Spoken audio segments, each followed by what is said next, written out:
As you all know, it's not all about the head coach. Many of the great ones never aspire to that title, but they love to coach. Jake Moore started doing it as the freshman coach 46 years ago at Hastings High School. This season is his last. And oh, the memories and the lessons. Jake Moore walks into the gymnasium preparing to coach another game, a path he has followed for 46 years. When he got out of college and landed a job at the school he graduated from. Come off that tight, just take it. Well, I had just come out of school, and I went back to my hometown, and I got a teaching job there, and I was asked by the athletic director if I would like to coach football and basketball, and I said, yeah, I'd be interested in doing that. Get it to him! He is the same now as he was then, passionate about coaching because he's passionate about the kids. Get it to him! He's more like old school, but he's really like kind-hearted, and he doesn't really show it on the court sometimes because he yells to get us to do things or whatever. There he is! But he's really been an inspiration to all of us, I thought, this whole year. And he's not just a coach. After every practice almost, he gives us history lessons, like tells us all about the city of Hastings, stuff that we never knew. He's seen his share from this bench. Okay, 3 to the right! Including a Division I prospect in the late 70s who went on to national fame as a talk show host, a guy named Craig Kilborn. Mr. Craig Kilborn!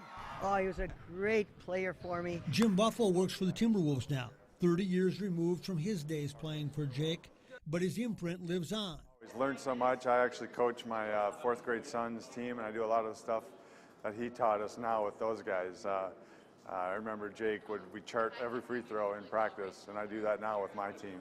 So I've definitely learned a lot from him. He's never been a head coach, but boy, he's been a coach. Worked as an assistant when Hastings was in its football heyday. A time that included a state title. We just had a run of 10 tremendous years.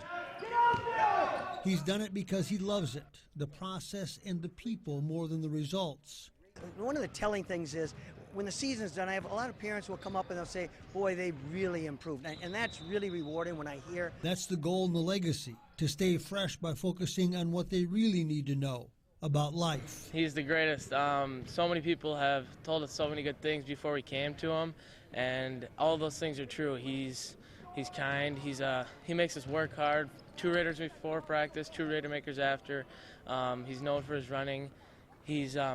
But more than that, he's a mentor to us, and he just makes us love the sport. Stay on the ground!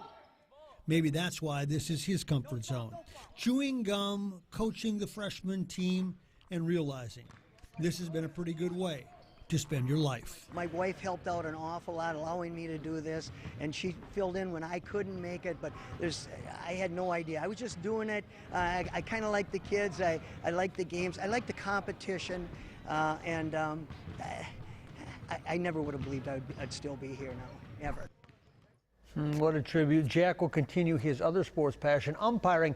He still works about, check this out, Frank, 150 softball games a year, down from his younger days when he approached 300 in the spring. Well, he's got this fire. You can see it in his eyes and hear it in his voice, right? He loves it. He does love it. That's awesome to see. Yeah, kids learn a lot from him. Yeah, they respond to that for sure. Yeah.